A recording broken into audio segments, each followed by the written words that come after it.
Hi hello friends, എല്ലാ കൂട്ടുകാർക്കും സാന്ത്വനം 2 സീരിയലിന്റെ ഇനി വരാൻ പോകുന്ന ഒരു അടിപൊളി എപ്പിസോഡിന്റെ റിവ്യൂയിലേക്ക് തന്നെ സ്വാഗതം കേട്ടോ. ചാനൽ ആദ്യമായിട്ടാണ് കാണുന്നുണ്ടെങ്കിൽ ഒന്ന് സബ്സ്ക്രൈബ് ചെയ്ത് ലൈക്ക് ചെയ്ത് സപ്പോർട്ട് ചെയ്യാൻ വേണ്ടി മറക്കല്ലേ. ഇതിന്റെ തമിഴ്, അതായത് പാണ്ഡ്യൻ സ്റ്റോർ 2 റിവ്യൂ ആണ് പറയണത്. അപ്പൊ അതുകൊണ്ട് തന്നെ ഇപ്പൊ നമ്മുടെ തമിഴിലെ ഭാഗങ്ങളെ പോലെ തന്നെയാണ് മലയാളത്തിലും പോയിക്കൊണ്ടിരിക്കുന്നത്. അതുകൊണ്ട് ഈ ഭാഗം എന്തായാലും നമുക്ക് മലയാളത്തിൽ വരുമെന്ന് തന്നെ പ്രതീക്ഷിക്കാം കേട്ടോ. എന്നാലും ഇത് ഇങ്ങനെ തന്നെ വരത്തുള്ളൂ. അങ്ങനെ നമ്മുടെ ധർമ്മനാണെന്നുണ്ടെങ്കിൽ വീട്ടിൽ നിന്ന് പടി ഇറങ്ങി പോകാണ്. നേരെ പോകുന്നത് കൃഷ്ണമംഗലത്തേക്കാണ്. നമ്മൾ ഒരിക്കലും വിചാരിച്ചില്ല കൃഷ്ണമംഗലത്തേക്ക് ധർമ്മം പോകുമെന്ന്. അങ്ങനെ സുകന്യയും കൂട്ടിക്കൊണ്ടു പോണ കൃഷ്ണമംഗലത്തേക്കാണ്. അപ്പൊ കൃഷ്ണമംഗലത്ത് അച്യുതൻ ചോദിക്കേണ്ടത്, എന്താണ് ധർമ്മ ഈ രാത്രി ഇവിടേക്ക് വന്നത്, എന്ത് പറ്റി, എന്തെങ്കിലും പ്രശ്നമുണ്ടോ എന്നൊക്കെ ചോദിക്കുമ്പോ ധർമ്മൻ കരഞ്ഞുകൊണ്ടിരിക്കുമ്പോൾ സുകന്യ എടുത്ത് ചോദിക്കുന്നുണ്ട്, എന്താ സുകന്യ, എന്താ പ്രശ്നം, അവിടെ എന്തെങ്കിലും സംഭവിച്ചോ എന്ന് ചോദിക്കുമ്പോ സുകന്യ നടന്ന കാര്യങ്ങളൊക്കെ പറയാണ്. ധർമ്മേട്ടൻ അവരെല്ലാരും കൂടി കള്ളനാക്കി എന്ന് പറയാണ്. കള്ളനാക്കിയെന്നോ? അതെ, എല്ലാരും കൂടി കള്ളനാക്കി. ധർമ്മേട്ടൻ എനിക്കൊരു 25,000 രൂപ വാച്ച് വാങ്ങിച്ചു തന്നു. അത് ബാലേട്ടന്റെ ഗോമതി സ്റ്റോഴ്സിൽ നിന്ന് 25,000 രൂപ എന്ന് കാണാതെ പോയി. അത് ധർമ്മേട്ടൻ മോഷ്ടിച്ചെന്നും ആ മോഷ്ടിച്ച പൈസ കൊണ്ടാണ് എനിക്ക് വാച്ച് വാങ്ങി തന്നേന്നും ബാലേട്ടൻ പറഞ്ഞു. അത് കേട്ട് ധർമ്മേട്ടന് വല്ലാതെ വിഷമമായി. മോഷണ ശ്രമ കുറ്റമല്ലേ തലയെ കെട്ടി വെച്ചത്, അതുകൊണ്ട് ധർമ്മേട്ടൻ ഇത്ര വിഷമം. ആഹാ, എന്റെ അനിയന അവൻ വെറും ഒരു മോഷ്ടിതാവാക്കിയോ, ഞാനിത് ചോദിച്ചിട്ട് തന്നെ ബാക്കി കാര്യം എന്ന് പറഞ്ഞിട്ട് അച്യുതൻ പറഞ്ഞ അലോകെ വാടാ. അപ്പൊ ധർമ്മം പറഞ്ഞിട്ട്, വേണ്ട, ആരും പോയി ചോദിക്കണ്ട, ഞാൻ ഇനി അങ്ങോട്ടേക്കില്ല, എന്റെ പേരിൽ ആരും പോയി പ്രശ്നം ഉണ്ടാക്കാനും നിൽക്കണ്ട എന്നൊക്കെ പറഞ്ഞിട്ട് ധർമ്മൻ അവരെ പിടിച്ചു നിർത്തുന്നൊക്കെ ഉണ്ട്. അപ്പൊ അവരിങ്ങനെ ചോദിക്കാനൊന്നും പോകുന്നില്ല. അതേസമയം നമ്മുടെ മീനാക്ഷിയും ഇത്രയും ഗോമതി എടുത്ത് പറഞ്ഞിട്ട്, അമ്മേ നമുക്ക് എല്ലാവർക്കും കൂടി ധർമ്മം മാമനെ പോയി വിളിക്കാം, ധർമ്മം മാമൻ വരും ഉറപ്പാണ്. അപ്പൊ ആര്യനും ആകാശൊക്കെ പറയണ്ട, അതേ അമ്മേ, നമുക്ക് എല്ലാവർക്കും ഒരുപോലെ പോയി വിളിച്ചാൽ എന്തായാലും മാമൻ വരാതിരിക്കില്ല, നമ്മൾ വിളിച്ച മാമനെ വരാതിരിക്കാൻ പറ്റില്ല അമ്മേ, നമുക്ക് മാമനെ പോയി വിളിക്കാമെന്ന് പറയുമ്പോ ഗോമതി പറഞ്ഞിട്ട്, വേണ്ട, ധർമ്മനെ വിളിക്കാൻ ഈ വീട്ടിൽ നിന്ന് ആരും പോകണ്ട, ആരൊക്കെ പോയി വിളിച്ചാലും ധർമ്മം വരില്ല, ബാലേട്ടൻ വിളിച്ചാൽ മാത്രമേ അവൻ വരുള്ളൂ, ബാലേട്ടന്റെ വിളിക്ക് വേണ്ടേക്കും അവൻ കാത്തിരിക്കണത്, ബാലേട്ടൻ വിളിച്ചാൽ മാത്രമേ അവൻ വരുള്ളൂ, ബാലേട്ടൻ പോയി അവനെ വിളിക്കണം എന്ന് പറയണം. ബാലൻ പറഞ്ഞിട്ട്, ഞാൻ എന്തിനെ വിളിക്കണം, അവനോട് ഞാൻ ചോദിച്ചു, ശരി, ഞാൻ ചെയ്ത് തെറ്റാണെന്ന് ഇരിക്കട്ടെ, പക്ഷെ അവന്റെ മനസ്സിൽ നിന്ന് അവനൊരു കാര്യം പറഞ്ഞു, താനത് ശ്രദ്ധിച്ചില്ലേ, ഞാനും താനും ഒക്കെ അവനാ പൈസ കൊടുക്കാതെ, അതായത് നമ്മൾ വേലക്ക് വന്നിട്ട് വേലക്ക് പൈസ കൊടുക്കാത്ത ഒരു ജോലിക്കാരനെ പോലെയാണ് നമ്മൾ അവനെ കണ്ടു എന്ന് അവൻ പറഞ്ഞില്ലേ. അത് പറഞ്ഞപ്പോ എന്റെ മനസ്സ് തകർന്നു പോയി. ഇവിടെ എല്ലാവരോടും ഞാൻ പറയാറുണ്ട്, 100 വട്ടം പറയണ്ട, എന്റെ മക്കളിലെ ഏറ്റവും മൂത്തവൻ അവനാണെന്ന്. എന്നിട്ട് പോലും അവൻ അതൊക്കെ മറന്നിട്ടാണ് ഇന്ന് ആ ഒരു ഡയലോഗ് പറഞ്ഞത്. അവൻ ആ ഡയലോഗ് പറഞ്ഞപ്പോഴല്ലേ എനിക്ക് മനസ്സിൽ അത്രമാത്രം നൊന്തു, എന്റെ മനസ്സ് വേദനിച്ചു. അവനെ ഞാൻ വെറും ഒരു വേലക്കാരനായിട്ടാണ് കടയിൽ കാണുന്നതെന്ന് അവൻ പറഞ്ഞതിന്റെ ഉദ്ദേശം. ഇല്ല, ഞാൻ അവനെ പോയി വിളിക്കില്ല. അവൻ എന്റെ സ്നേഹവും തന്റെ സ്നേഹവും ഇവിടുത്തെ എല്ലാവരുടെ സ്നേഹവും മനസ്സിലാക്കുന്നുണ്ടെങ്കിൽ അവൻ ഇങ്ങോട്ട് വരട്ടെ. അവന്റെ രക്ഷിതാവാണ് നമ്മളെന്ന് അവൻ ഇടക്കിടക്ക് പറയുമല്ലോ. മാതാപിതാക്കൾ ചിലപ്പോ മക്കളെ കുറ്റം ഇങ്ങനെ പറഞ്ഞതൊക്കെ ചിലപ്പോ അവരിങ്ങനെ കുറ്റം ചെയ്തില്ലെങ്കിൽ ചിലപ്പോൾ കുറ്റം ചെയ്തോടാ എന്നൊക്കെ ചോദിച്ചിരിക്കും. ചെറുപ്പത്തിൽ നമ്മൾ മക്കളോട് വില പൈസ കാണാതെ, എടാ നീ 2 രൂപ എടുത്തോടാ, എടാ നീ 1 രൂപ എടുത്തോടാ എന്നൊക്കെ ചോദിക്കാറില്ലേ. അതുപോലെ അവനോട് ചോദിച്ചു. അവനത് അത്രമാത്രം പൊള്ളിന്നുണ്ടെങ്കിൽ ശരി, അവൻ അവിടെ നിൽക്കട്ടെ, ഞാൻ അങ്ങോട്ട് പോയി വിളിക്കുന്നത്. ബാലൻ ഒറ്റക്കാലിൽ നിൽക്കാണ്. മീനാക്ഷി പറഞ്ഞ, അച്ഛാ, അത് മാമനെ വല്ലാത്ത ഫീൽ ആയിപ്പോയി, അത് സുകന്യേശ്വരത് അത് മുമ്പിൽ പറഞ്ഞത് കൊണ്ടായിരിക്കും, അത് വിട്ടുകളാച്ച, നമുക്ക് പോയി വിളിക്കാം, നമ്മുടെ മാമനല്ലേ, മാമന്റെ സ്വഭാവം അച്ഛനെ അറിയില്ലേ, പിള്ളേരുടെ പോലത്തെ സ്വഭാവമാണ്, മാമനെ സപ്പോർട്ട് ചെയ്യാനായിട്ട് ആരും ഇല്ല അച്ഛാ, നമുക്കൊന്ന് പോയി വിളിക്കാം. വേണ്ട മോളെ, നിങ്ങക്ക് പോണെങ്കിൽ പോയി വിളിക്കാന്ന് ഞാൻ പറഞ്ഞല്ലോ, ഞാൻ വിളിക്കാൻ വരില്ല, അത്രമാത്രം എന്റെ മനസ്സ് വേദനിച്ചു. ഇവന്മാരാരെങ്കിലും ഇതുപോലെ പറഞ്ഞെങ്കിൽ പോലും എനിക്ക് ഇത്ര മനസ്സ് വേദനിക്കില്ലായിരുന്നു. പക്ഷെ ധർമ്മന്റെ വായെന്ന് കേട്ടപ്പോ എനിക്ക് അത് അത്രമാത്രം ഫീലായി. ഞാൻ പോയി വിളിക്കില്ല എന്ന് ബാലനും ഒറ്റക്കാലി നിൽക്കാണ്. ശേഷം ദേവിയാണെങ്കിൽ റൂമിൽ പോയിട്ട് പൊട്ടിക്കരയാട്ടോ. ആനന്ദ് ദേവിയുടെ അടുത്തേക്ക് വരുന്നുണ്ട്. നീ എന്തിനാടി കരയുന്നത്, നിനക്ക് സമാധാനായല്ലോ, ഈ കുടുംബം ഇങ്ങനെ നശിയാൻ കാരണം നീ ഒറ്റൊരുത്തിയാ. ഈ വീട്ടിൽ ബാക്കി 2 മരുമക്കൾ വന്നപ്പോഴേ ഇതുപോലത്തെ പ്രശ്നങ്ങളൊന്നും ഉണ്ടായില്ല, നീ വന്നപ്പോ പ്രശ്നം തുടങ്ങി. ഇവിടെ എപ്പോഴും പ്രശ്നത്തോട് പ്രശ്നം. ഇപ്പതേ കടയിൽ പോയിരുന്നപ്പോ അവിടെയും പ്രശ്നം ഉണ്ടായിക്കൊണ്ട് വരുന്നു. എടി സത്യം പാടി 25,000 രൂപ നീ വിഴുങ്ങിയോടി. ആനന്ദിട്ടാ, ഇങ്ങനൊന്നും പറയല്ലേ, ഞാൻ 10 പൈസ പോലും എടുത്തിട്ടില്ല, ചായ കുടിക്കാനായിട്ടെങ്കിലും പോലും പൈസ ഇല്ലെങ്കിൽ ഞാൻ ചായ കുടിക്കാൻ പോലും പോവാറില്ല, എനിക്ക് രാമേട്ടനും അച്ഛനൊക്കെയാ ചായ മേടിച്ചു തരുന്നത്, പിന്നെ 25,000 രൂപ എവിടെ പോയടി, എവിടെ പോയെന്ന് എനിക്കറിയില്ല, സത്യമായിട്ട് എനിക്ക് അറിയില്ല എന്ന് പറയാണ്. ഞാൻ തെളിയിച്ചോളാം, 25,000 രൂപ എവിടെ പോയെന്ന് ഞാൻ തെളിയിച്ചോളാം എന്ന് ആനന്ദ് പറയുന്നുണ്ട് കേട്ടോ.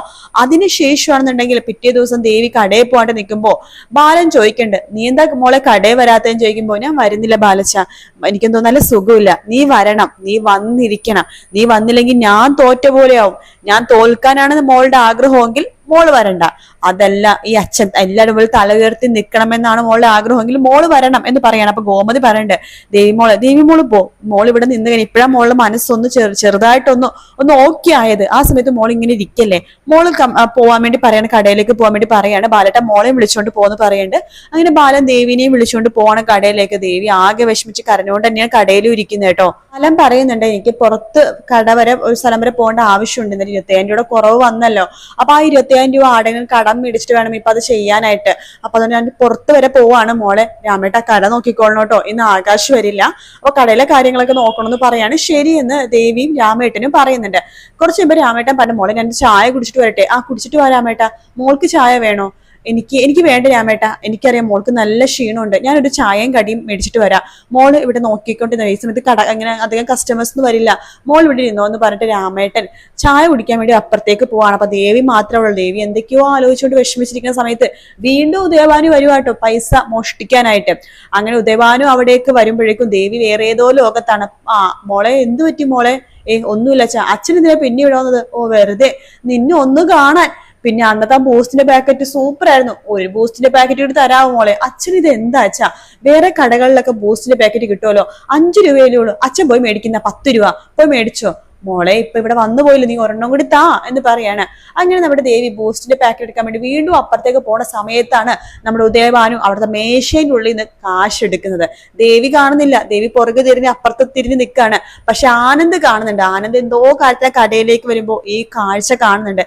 ശരിക്കും ആനന്ദ് കാണോട്ടോ, നമ്മുടെ തമിഴിൽ അങ്ങനെയാണ്, ആനന്ദ് കാണുന്നുണ്ട് ഈ ഉദയഭാനു ഇങ്ങനെ മോഷ്ടിക്കുന്നത്. അങ്ങനെ ഉദയഭാനു ആനന്ദിനെ കാണുമ്പോഴേക്കും ആ പൈസ അവിടെ തന്നെ വെച്ചിട്ട് ഒന്നറിയത്തെ പോലെ അവിടെ നിന്ന് വേഗം ഓടിക്കളയാട്ടോ. അപ്പൊ ആനന്ദ് ചോദിക്കണ്ടേടി, നിന്റെ അച്ഛൻ ഇവിടെ ചെയ്തത് നീ കണ്ടില്ലേടി എന്ന് ചോദിക്കാണ്. അച്ഛൻ എന്ത് ചെയ്തു? ഓഹോ, അപ്പൊ മോളൊന്നും അറിഞ്ഞില്ല, അത് മോൾ അറിഞ്ഞിട്ടും അറിയാത്ത പോലെ ഭാവിക്കാണോ? ഇപ്പൊ മനസ്സിലായടി, പൈസയൊക്കെ എങ്ങോട്ടേക്കാ പോണെന്ന് മനസ്സിലായടി. ആനന്ദേട്ട എന്തൊക്കെയാ പറയണത്? എന്തിനു പറയാനുണ്ടെങ്കിൽ തെളിച്ചു പറ ആനന്ദേട്ടാ. അതെ, പൈസ പോയത് എവിടെന്നാന്നറിയാവോ? നിന്റെ അച്ഛൻ കള്ളൻ, അയാളോട് വന്നിട്ട് പൈസ അടിച്ചു മാറ്റുമായിരുന്നു അയാളുടെ പണി. ഇല്ല, അച്ഛൻ എടുക്കുന്നത് ഞാൻ കണ്ടില്ലല്ലോ. നീ കാണില്ല, നീ അങ്ങോട്ട് തിരിഞ്ഞിക്കുന്ന സമയത്തെ അയാളുടെ കയ്യെ ഇവിടുത്തെ മേശപ്പുറത്തെ പോക്കറ്റിൽ പോണത് ഞാൻ ശരിക്കും കണ്ടു. നിന്റെ അച്ഛൻ എവിടെ പോയി ഞാൻ കണ്ടു എന്ന് മനസ്സിലാക്കിയപ്പോ ഇവിടുന്ന് ഒരു ഒറ്റ ഓട്ടമാണ് നിന്റെ അച്ഛനടി പണം മോഷ്ടിക്കണത് എന്ന് പറയാണ്. ആനന്ദ് പറഞ്ഞു, മര്യാദക്ക് നീ ഇവിടെ നിന്ന് പോയിക്കോ, അല്ലെങ്കിൽ നാളെ മുതൽ നിന്റെ സ്വന്തം വീട്ടിൽ ഞാൻ കൊണ്ടേ ആക്കും എന്ന് പറയാണ്. എന്നിട്ട് ആനന്ദ് അവിടെ നിന്ന് പോകുന്നുണ്ട്. ആനന്ദ് പോയി കഴിയുമ്പോഴേക്കും ഉദയഭാനെ പിടിക്കാൻ വേണ്ടിട്ടാ പോണെന്ന് കേട്ടോ. അപ്പൊ ദേവി ഇങ്ങനെ ആലോചിച്ച് നോക്കുകയാണ്, ശരിയാണ്, എന്തോ ഒരു സംഭവം ഇതിനു മുമ്പ് ഇടയിൽ സംഭവിച്ചിട്ടുണ്ട്. അങ്ങനെ ഇതിനു മുമ്പ് ആദ്യം 2,000 രൂപ പോയത് ഉദയഭാനു വന്നപ്പോഴാണെന്നും പിന്നീട് 25,000 രൂപ പോയ സമയത്ത് അവിടെ ഉദയഭാനു വന്നില്ലായിരുന്നു. പക്ഷെ ഇനി ഉദയഭാനു അങ്ങനെ വന്നിരുന്നു. ദേവി ഇങ്ങനെ ആലോചിക്കുമ്പോൾ രാമേട്ടൻ ചായ ആയിട്ട് വരുന്നുണ്ട്. രാമേട്ടനോട് നമ്മുടെ ദേവി ചോദിക്കണ്ടേ, രാമേട്ട അച്ഛൻ ഇന്നലെ എങ്ങാനും വന്നിരുന്നോ? അയ്യോ മോളെ, ഞാൻ പറയാൻ മറന്നു, ഇന്നലെ മോളുടെ അച്ഛൻ ഉദയഭാനു സാറോട് വന്നിരുന്നു കേട്ടോ. മോളെ ഇവിടെ ഇല്ലാത്ത ചായ കുടിക്കാൻ പോയോണ്ട് ഉദയഭാനു സാർ അപ്പൊ തന്നെ ഇറങ്ങിപ്പോയി എന്ന് പറയാണ്. അപ്പൊ ദേവിക്ക് കാര്യം മനസ്സിലായി. ഓഹോ, അപ്പൊ ഇതന്നെയാ കാര്യം, കള്ളൻ കപ്പലിൽ തന്നെ തന്റെ അച്ഛനാണ് പണം മോഷ്ടിച്ചത്. ഇതങ്ങനെ വെറുതെ വിട്ടാ പറ്റില്ല. കള്ളനാവാത്ത നമ്മുടെ ധർമ്മമാമനെ കള്ളനാക്കി മുദ്ര കുത്തി അപ്പുറത്ത് പോയിരിക്കുകയാണ് ധർമ്മമാമൻ.